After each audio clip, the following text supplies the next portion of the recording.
There is a version of you that the people in your life have never actually met. For years, you have been a master of disguise, though you didn't realize you were wearing a mask. The people around you, your family, your friends, your colleagues, only know the version of you that is useful. They know the one who is always available for a late-night crisis, the one who listens for hours without ever asking for a turn to speak, and the one who has a supernatural ability to detect a shift in the mood of a room and fix it before anyone else even feels the tension. They know the you that gives until there is literally nothing left in the tank, the one who bends and contorts into impossible shapes just to ensure the people around you feel comfortable, safe, and steady. You have spent your life being the shock absorber for everyone else's chaos, swallowing your own pain so quietly and so efficiently that you eventually convinced yourself you didn't even have any. They have watched you play the role of the quote-unquote strong one, or the kind one, or the selfless one, and they've grown comfortable with that image. They expect you to be the emotional sponge, and they become addicted to the way you soak up their stress, their anger, and their insecurities. To them, your self-erasure was just a personality trait. They never saw the silent exhaustion behind your eyes, or the way your body felt like a lead weight at the end of the day from carrying burdens that weren't yours to bear. You put your own needs on a shelf so high and so far back that you actually forgot they existed. You became a ghost in your own life, a supporting character in everyone else's movie, making sure their lighting was perfect while you sat in the dark. They have seen every bit of your sacrifice, and they've praised you for it, but they have never seen the real you, the one that exists independent of what you can do for them. But here is the truth. That old version of you is fading, and the version that is coming is going to change everything. When this new version fully arrives, it's going to feel like the ground has shifted beneath their feet. There will be a sudden, jarring realization that the old you is no longer available for service. And here is the part that people get wrong. They will assume you've changed for the worse. They will think you become cold, or that you've hardened your heart, or that you become difficult.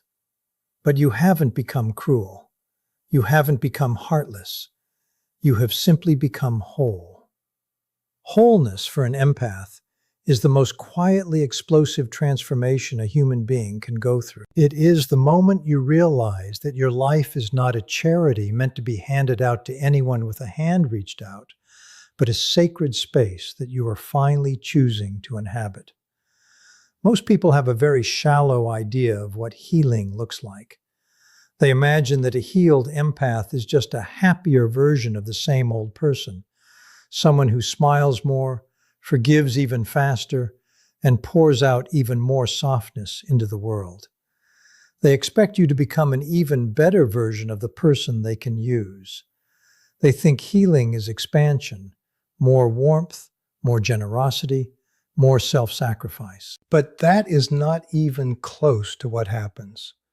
Real healing for an empath isn't about becoming more quote-unquote open. It's about becoming more quote-unquote contained.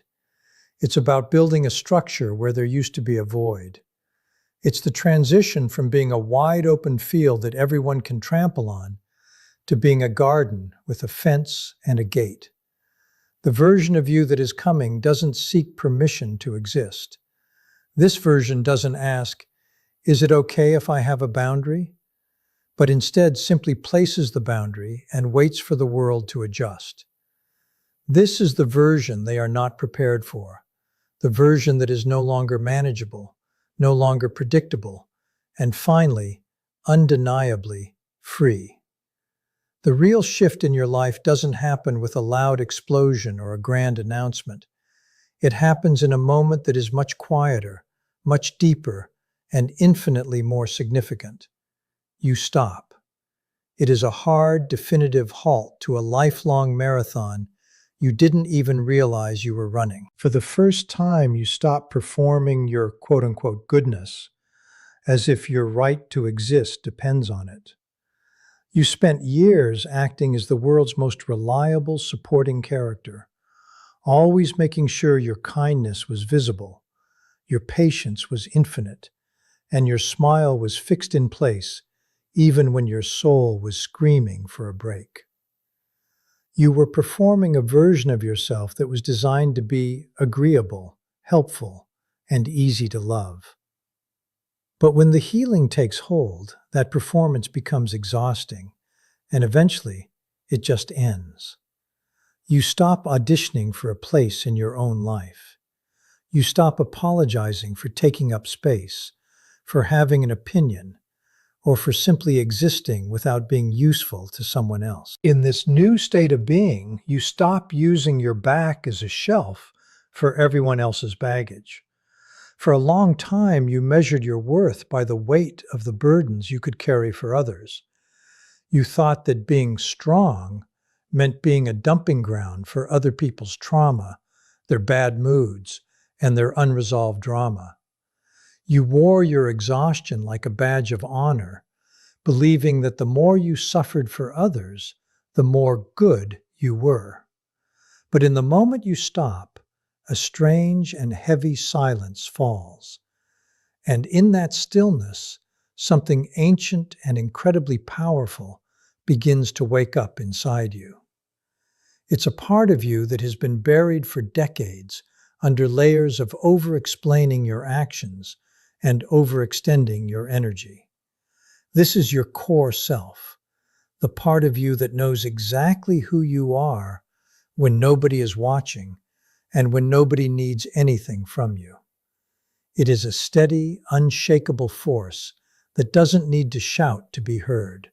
It just is.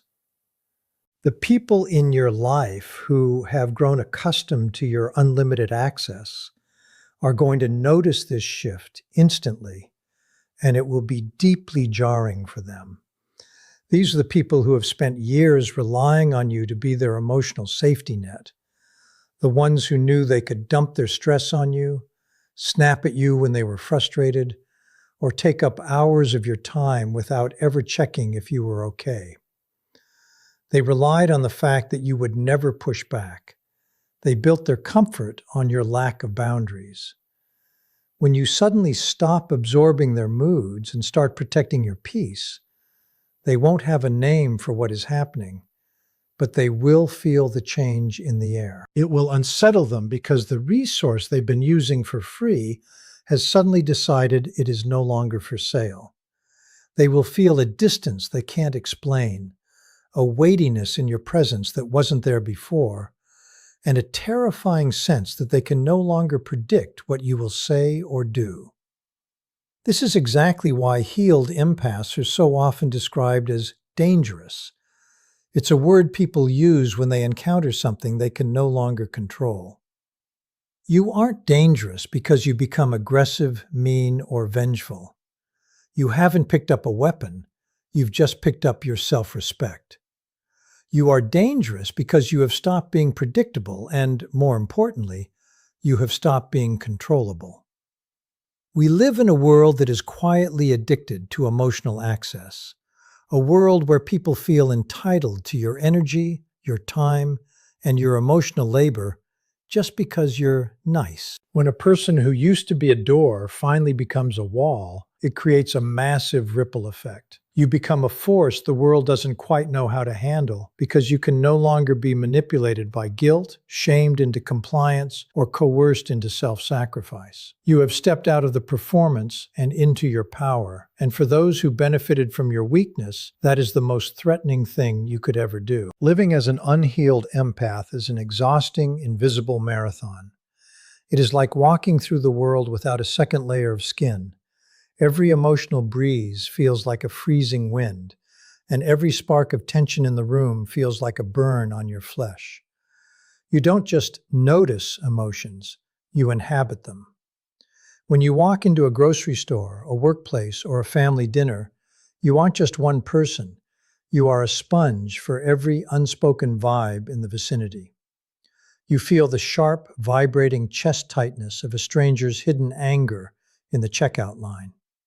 You feel the heavy, sickening stomach knot of a friend's grief, even if they're smiling and telling you they're fine.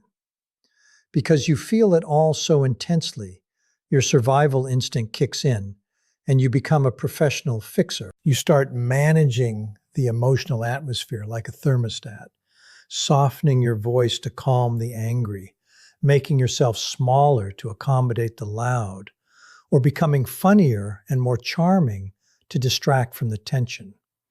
You are constantly recalibrating your entire personality just to make the room feel safe enough for you to breathe. The price you pay for this constant management is a specific kind of internal bankruptcy. By the time you finally get home and close the door, you aren't just tired. There is a massive structural difference between being tired and being hollow. And it's a distinction that every empath needs to understand in their bones. Tired is what happens to your muscles after a long walk. It means you need 8 hours of sleep and a cup of coffee to feel like yourself again. But hollow is a soul-level depletion. Hollow means you have reached into your chest and handed out pieces of your identity, your peace, and your vitality to anyone who seemed to need them, and you have no idea how to get those pieces back. You aren't just lacking energy, you are lacking you. You feel like an empty vessel that has been scraped clean from the inside out. You sit in the dark, unable to even think about what you want for dinner, because you spent your entire day thinking about what everyone else needed to feel okay. You have become a ghost in your own life, existing only as a reflection of the people you've been helping. The most painful part of this reality is that the world actually rewards you for being hollow. Society, friends, and family often love you most when you are at your most depleted, because in that state, you are the perfect, frictionless resource. You are the listener who never asks for a turn to speak. You are the helper who never keeps score and never asks for a favor in return. You are easy, flexible, and so understanding. People flock to you because you provide a service that costs them nothing and costs you everything. They see your hollowness as selflessness, and they praise you for it, which only traps you deeper in the cycle. You start to believe that your value is tied to how much of yourself you can pour out until there's nothing left. You become a luxury that everyone else enjoys while you suffer in silence, convinced that this is what love is supposed to look like. But the moment you decide to move from hollow to whole, the illusion shatters.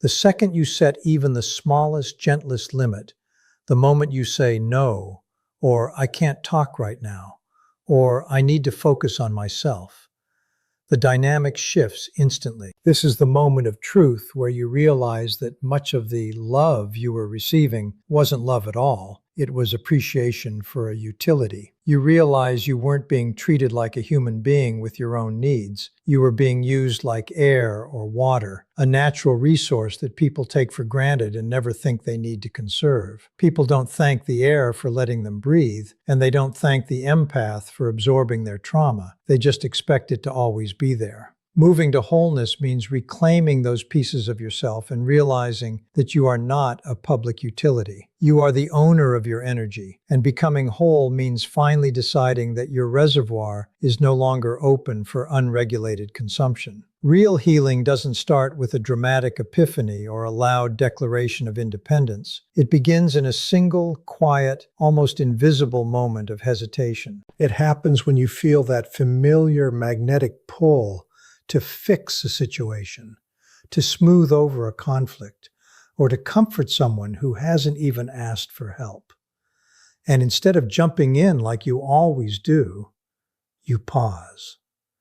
That tiny gap of time is where your entire life changes.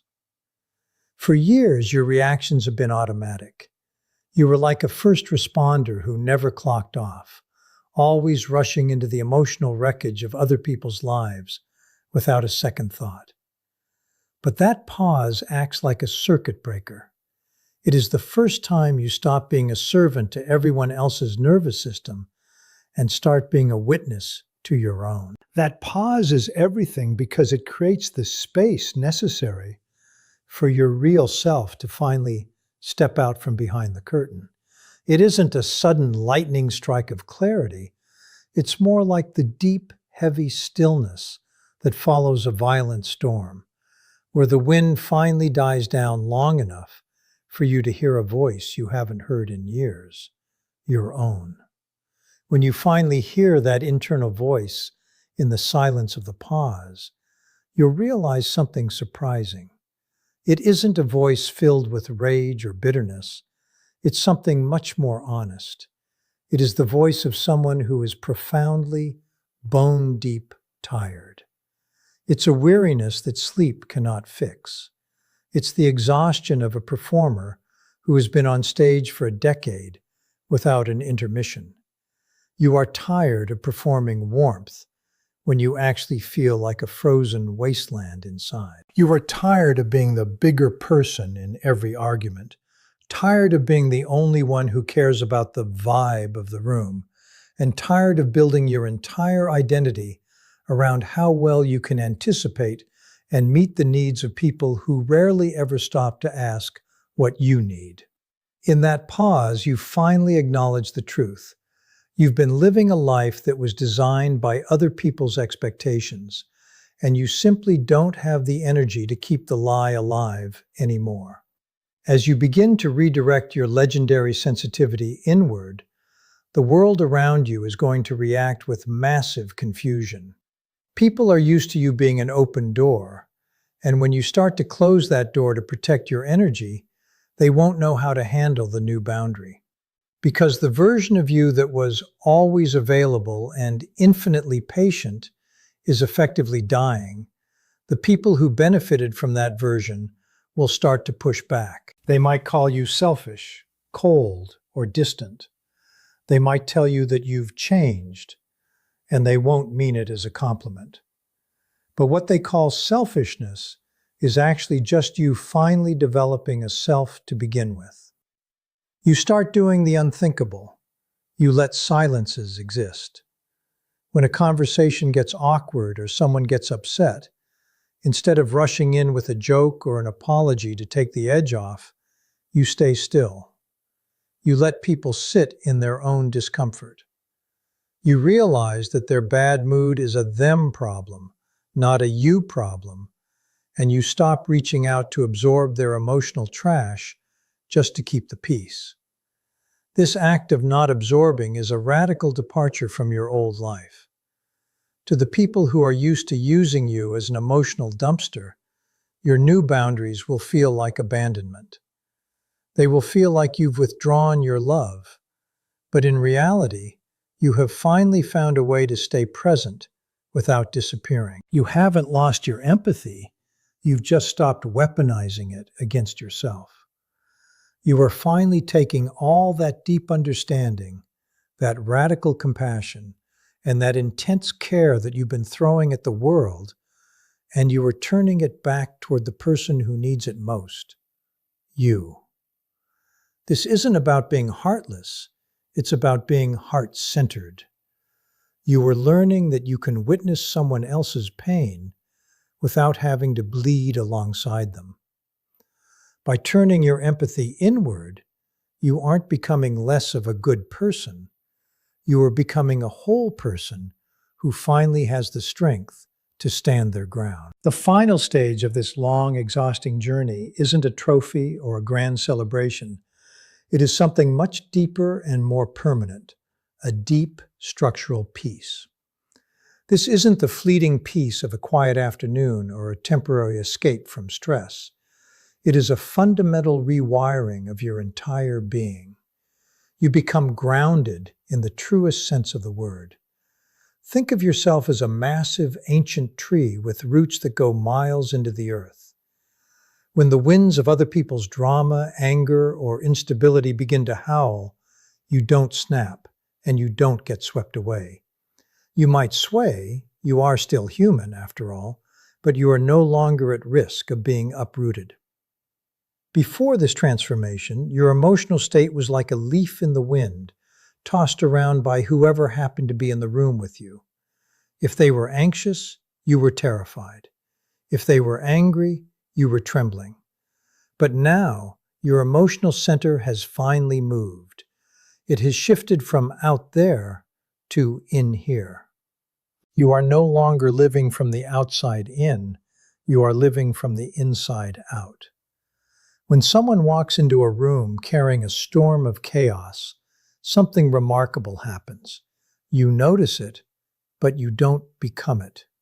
You can see their pain, their frustration, or their frantic energy with total clarity, but it no longer seeps into your bones.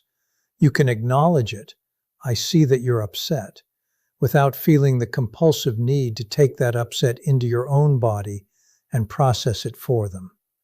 This is the hallmark of a healed empath, the ability to be present without being porous. You have finally developed an emotional skin that allows you to care about people without being consumed by them.